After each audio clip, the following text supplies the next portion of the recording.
Voilà une histoire qui paraît tout à fait banale et qui ne l'est pas. Parce que pour moi, elle n'est pas tout à fait banale. C'est pour ça que je veux en parler.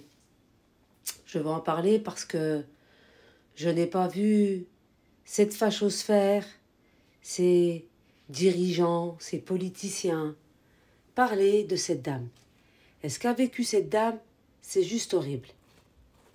Elle est là et on va en parler. Le 25 novembre, à Gardana, Aziza, mère de famille âgée de 43 ans, a été frappée par deux femmes en raison de son voile. Des insultes racistes ont été proférées à son égard. Elle revient sur cet épisode auprès de la France 3 Provence-Alpes. Un déferlement spectaculaire de haine alors qu'elle se rendait ce lundi 25 novembre chez son kiné à Gardanne. Aziza H, gardanaise de 43 ans, est suivie par deux femmes âgées entre 40 et 50 ans. Très vite, la désagréable sensation d'être traquée empire. Les deux femmes inondent Aziza H d'insultes racistes. Regardez la voilée comme elle se pavane ou encore ça profite des aides sociales alors qu'on crève de faim. Moi, je pourrais répondre à ces dames, allez travailler tout simplement. Au lieu de traquer des femmes voilées, vous allez faire vos 7 heures par jour, vous avez un salaire à la fin du mois, et puis éventuellement, vous pourrez peut-être, parce que ce n'est pas sûr, remplir votre frigo. Ça sera en début du mois, à la fin du mois, il n'y aura plus rien, il va siffler. Vous savez pourquoi? Tout a augmenté et les gens ont peine à s'en sortir.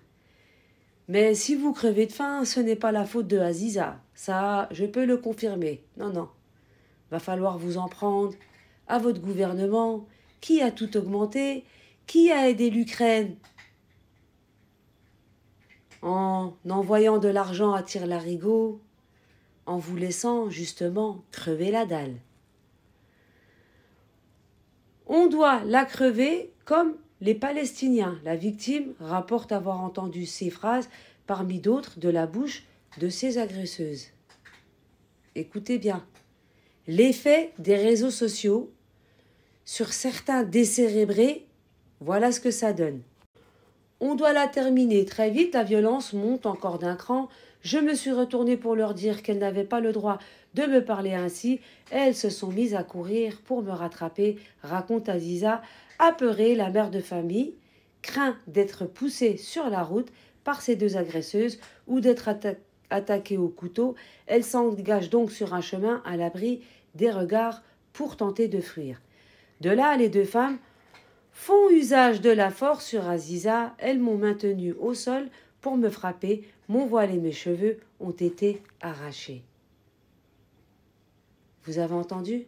Elles se sont mises à deux sur une femme et sans aucun scrupule, il lui arrache son voile et lui arrache les cheveux. Elle m'insultait de sale race, poursuit la mère de famille. Alors qu'elles étaient à terre, des menaces de mort ont été proférées. Je les ai entendues dire « on doit la terminer », détaille Aziza. Elle rapporte également avoir été étranglée par les deux femmes. C'est extrêmement grave. En plus de ça, venant de la part de femmes qui sont âgées entre 40 et 50 ans. Bon, bref.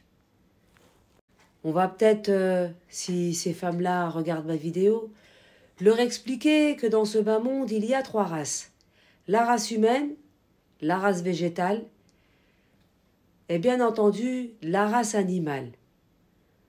Pour ma part, je ne peux vous mettre dans aucune de ces races, parce que votre race n'existe pas, tout simplement. La seule race à laquelle vous pouvez appartenir, c'est la race des racistes. Voilà, c'est ça. C'est cette race-là dont vous appartenez. Et la race de la lâcheté, se mettre à deux contre une, c'est extrêmement grave. Oui, c'est vrai, elle était seule, il n'y avait personne autour, on peut faire ce qu'on veut. Et puis, tout à coup, elles arrêtent de la frapper. Et oui, effectivement, elles ont entendu un bruit, donc, sauf qu'il peut, c'est comme ça que les lâches procèdent. Aziza trouve quand même la force de se relever afin de rejoindre son enfant dans le domicile familial. Elle sera ensuite amenée par une amie aux urgences. L'équipe médicale lui constate un hématome au poignet, des fêlures aux côtes, des démembrésions sur le cou et les jambes et des traces de coups au visage. 5 jours d'ITT sont prescrits.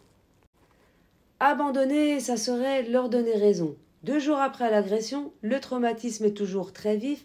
Ainsi, en plus des conséquences physiques, la victime relate des difficultés sur le plan psychologique. J'ai envie de rester chez moi, mais j'ai 4 enfants, je suis en colère, je me suis dit que j'aurais dû me défendre. Aziza, c'est pas de ta faute. Elles étaient 2 contre 1. Et peut-être que tu t'attendais même pas à être agressée, mais tu l'as été.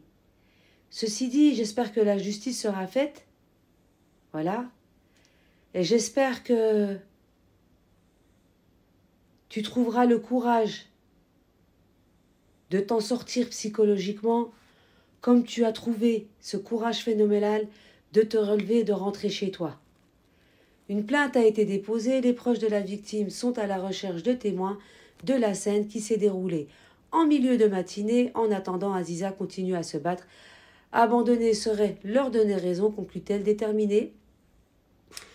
D'après les chiffres du ministère de l'Intérieur, le nombre de crimes et de délits à caractère raciste enregistrés par la police et la gendarmerie nationale a augmenté de 32% en 2023.